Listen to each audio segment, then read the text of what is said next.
Salut à toi, c'est Benoît et bienvenue dans cette nouvelle vidéo. Aujourd'hui, comme tu as pu le lire dans le titre, on va voir pourquoi tu ne trouves pas de clients et comment y remédier. Donc aujourd'hui, peut-être que tu es copywriter ou que tu souhaites devenir copywriter et tu essayes différentes méthodes de cold email, tu prospectes des clients, tu vas sur les réseaux sociaux, sur les plateformes de freelance et malheureusement, tu ne trouves pas de clients ou pas des clients assez qualifiés. Et donc, on va voir justement comment faire aujourd'hui et quelles sont les erreurs que tu fais actuellement.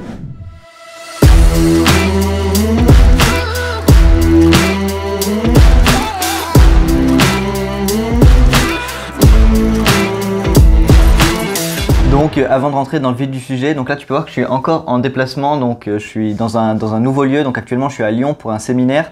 Ma copine est venue avec moi, donc elle a un séminaire avec les clients de son entreprise, donc elle est aussi entrepreneuse. Donc c'est une vidéo que je pourrais faire plus tard si ça vous intéresse de comment j'ai pu l'aider à passer de salarié à entrepreneur. Et sinon moi je vais rencontrer aussi des amis entrepreneurs qui font 200 000 € par mois. Et juste pour te dire que c'est super important pour toi de toujours aller à l'encontre des gens, de faire des événements, des séminaires, de participer à des masterminds, etc. Comme ça te permet de rencontrer des entrepreneurs. Et cet après-midi, par exemple, je vais voir Malcolm, donc un de nos élèves, et Johan, un autre de nos élèves qu'on accompagne dans nos accompagnements privés. Et le fait d'aller à la rencontre des gens comme ça, c'est super important pour toujours échanger et apprendre. Donc ça, c'est la petite aparté bien au-delà du business en ligne et des formations, des groupes Facebook, des coachings, des vidéos YouTube. Je t'invite vraiment à aller sur le terrain, à rencontrer des entrepreneurs parce que c'est ça aussi qui va te faire progresser tout au long de ta carrière. Donc pour revenir sur le sujet du jour, pourquoi tu ne trouves pas de clients aujourd'hui? Il y a différentes raisons et on va commencer directement par la première, c'est que tu ne fais rien. Donc littéralement, hein, si je sais que ça peut faire mal à ton ego ou tu peux avoir du mal à l'entendre, mais moi-même je suis passé par là, Joseph aussi, et on voit beaucoup d'entrepreneurs, de copywriters qui disent moi je veux des clients, je veux vivre de mon activité, et au final quand on regarde concrètement qu'est-ce qu'ils font au quotidien, ils ne font rien, ils ne mettent aucune action concrète en place. Donc ces personnes-là, peut-être qu'elles ont des peurs qui les bloquent, pour X ou Y raison elles ne passent pas à l'action, mais forcément elles n'ont pas de résultat parce qu'elles font rien, et ils pensent souvent que les clients vont tomber du ciel. Alors bien sûr, ils sont pas non plus complètement bêtes, hein, ils font pas rien, ils attendent pas comme ça en mode bon j'attends les clients, non, ils travaillent chaque jour et ils mettent des choses en place, sauf que le problème c'est que c'est pas les bonnes actions qu'ils mettent en place. Donc souvent je vois des personnes, des débutants qui vont créer un site internet, ils vont passer des semaines dessus à le peaufiner, à voir que tout fonctionne bien, etc. Sauf que toutes ces semaines-là, forcément vu qu'ils ont créé le site, ils n'ont pas trouvé de clients parce qu'ils n'étaient pas dans la prospection, ou alors ils vont créer des profils sur les réseaux sociaux, regarder un petit peu, analyser des pubs, etc. Mais concrètement, quelle action ils font pour trouver des clients? Ils font rien du tout.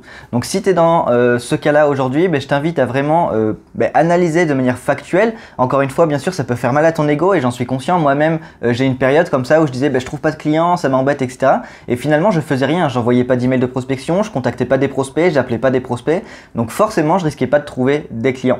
Donc aujourd'hui, si tu es dans ce cas-là, regarde ce que tu fais au quotidien et essaye d'analyser un petit peu tes journées, comment tu les constitues et quelles sont les actions que tu mets en place pour trouver des clients. Et tu verras que bien souvent, en fait, tu ne mets pas les bonnes actions en place. Donc comme je te le disais, moi j'ai eu cette période-là où j'allais sur LinkedIn, je mettais quelques posts, j'ajoutais des gens, ensuite j'allais sur Malte, sur 5 €, sur Upwork, des choses comme ça, je mettais à jour mon profil. Sauf qu'encore une fois, ça ce ne sont pas des actions qui vont t'amener des clients. Donc je sais que je me répète un petit peu, mais fais vraiment les choses qui vont te permettre de trouver des clients, à savoir prospecter des gens par email et échanger par message ou par email avec des prospects qualifiés et toujours être en recherche de prospects qualifiés. C'est ces deux seules actions qui vont te permettre de trouver des clients et il n'y a pas de méthode magique. Donc le deuxième point pour lequel tu ne trouves peut-être pas des clients aujourd'hui, c'est que tu ne fais pas assez.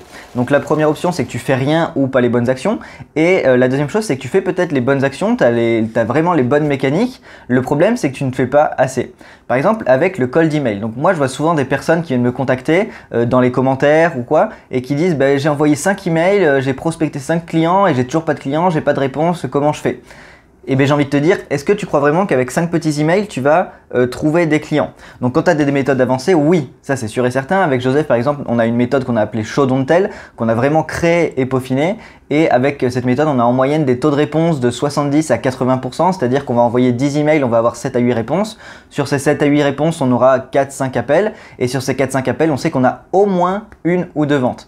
Et ça, le problème, c'est que nous, on est avancé, on a 9 ans d'expérience et on fait ça tous les jours depuis 8 ans combiné. Donc forcément, on sait comment faire. Le problème, c'est que toi aujourd'hui, si tu n'utilises pas les bonnes méthodes et que tout n'est pas parfait, forcément avec 5 petits emails ou 10 petits emails, tu ne vas pas trouver de clients. Et donc, il faut simplement augmenter la quantité de ce que tu fais sans dénigrer la qualité, bien évidemment, notamment au niveau du cold email, parce que je parle du cold email parce que c'est vraiment la méthode la plus simple pour trouver des clients.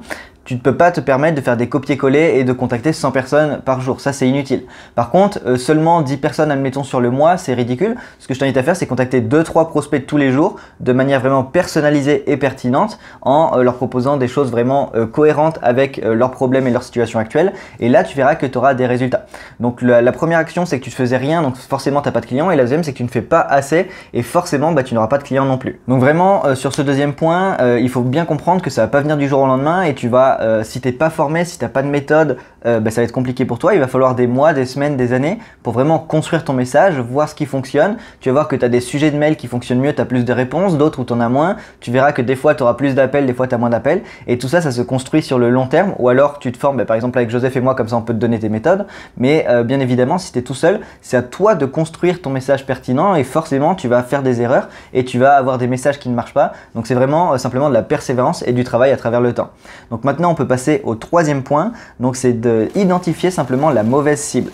Donc là, si tu fais assez et que tu envoies, admettons, 2 emails par jour et que tu n'as toujours pas de réponse, tu n'as toujours pas de client, il y a clairement un problème de cible, c'est-à-dire que tu ne vises pas la bonne personne.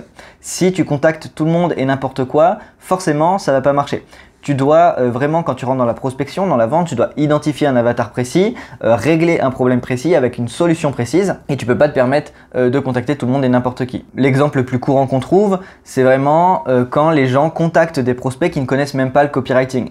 Forcément, c'est faisable de closer des clients. Moi, je montre à nos élèves des études de cas où je vais contacter quelqu'un qui ne connaît même pas le copywriting et j'arrive quand même à lui vendre une prestation à 1000 €. Mais si tu es débutant, ça va être compliqué pour toi de convaincre des prospects qui ne connaissent même pas le copywriting parce qu'il va falloir leur apprendre ce que c'est, pourquoi c'est important, pourquoi c'est pas grave de payer cher pour cette compétence et forcément soit ils vont pas accepter, soit ils vont accepter mais avec un prix vraiment ridicule et donc ça c'est le problème majeur que j'identifie souvent dans la prospection de nos élèves, des gens sur les réseaux sociaux qui viennent me contacter, c'est d'avoir la mauvaise cible tout simplement. Donc je prends toujours cet exemple, essaye de convaincre un vegan que le steakhouse en bas de la ville c'est le meilleur du monde et qu'on peut manger des entrecôtes et des côtes de bœuf de 1 kg qui sont absolument énormes, tu n'y arriveras pas. Pourquoi? Parce que c'est un vegan et par conviction, il va pas manger la viande et ça sert à rien de le convaincre. Là, quand tu fais du cold email avec des gens qui ne connaissent pas le copywriting ou qui ne sont pas qualifiés, c'est exactement pareil. Soit tu vas te prendre un stop, soit il va même pas te répondre et donc ça n'a aucun sens. Donc ça, c'est vraiment l'erreur que je vois la plus souvent, avoir la mauvaise cible. Ou alors, c'est combiné avec autre chose, c'est d'avoir, c'est le point numéro 4 de pourquoi tu trouves pas de clients, d'avoir le mauvais message envers ton client tout simplement. Donc là, j'ai déjà fait une vidéo sur le cold email et comment réussir son cold email. Donc tu peux la chercher sur la chaîne, c'était le vlog à Londres que j'ai fait. Et dedans, je t'explique un petit peu les règles pour réussir un email de prospection selon moi. Parce que je vois souvent que les gens, ils font des emails trop longs, trop complexes, trop commercial, impossible à comprendre. Et forcément, les prospects ils vont pas répondre. Pourquoi? Parce que tu dois te mettre à sa place. Quand tu contactes un chef d'entreprise, il est en train de gérer sa comptabilité, ses fournisseurs, il est en train d'améliorer ses produits, de dealer avec les impôts, de gérer son équipe. Et forcément, quand il voit un message qui fait amateur, qui est trop long, qui est trop complexe et qui n'a rien à voir avec sa situation actuelle, forcément il va le supprimer, il va pas répondre et il a pas de temps à perdre tout simplement. Donc tu dois bien comprendre ça quand tu vas prospecter et c'est d'avoir le bon message, donc faire quelque chose de court, de simple et je t'invite tout simplement à voir la vidéo que j'ai fait à Londres sur comment écrire un bon cold email. Et si je peux te donner un petit peu des conseils là, un cold email, l'objectif ce n'est pas de vendre, ce n'est pas de te présenter, ce n'est pas de présenter le copywriting, ce n'est pas de présenter tes services. Faut jamais faire ça dans un cold email. Le simple et unique objectif d'un cold email, c'est de donner envie à ton prospect d'en savoir plus pour engager une conversation. Donc je te rappelle qu'il ne te connaît pas, peut-être qu'il ne connaît pas le copywriting et forcément ça sert à rien comme dans une relation amoureuse de demander la personne en mariage dès le premier contact. Là c'est pareil, pourquoi tu vas proposer tes services directement dans l'email, dire bonjour je suis Benoît, je suis copywriter et pour 500 € je peux vous proposer une séquence email. Ça sert strictement à rien parce que la personne ne te connaît pas et tous les éléments que j'ai évoqués juste avant. Idem quand tu es en couple, donc tu vas pas demander la personne en mariage dès le premier jour. D'abord tu vas créer du lien, tu vas la comprendre, etc.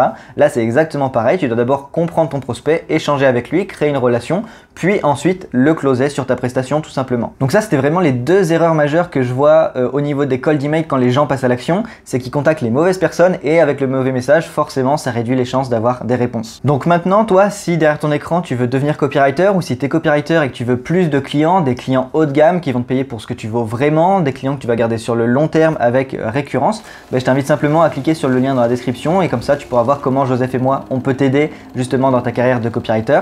Et si tu as des questions par rapport à la prospection, je t'invite à les laisser en commentaire. Si tu as aimé la vidéo, bien sûr, tu t'abonnes et tu peux liker cette vidéo. Donc sinon, nous, on se retrouve dans la prochaine vidéo et je te dis salut.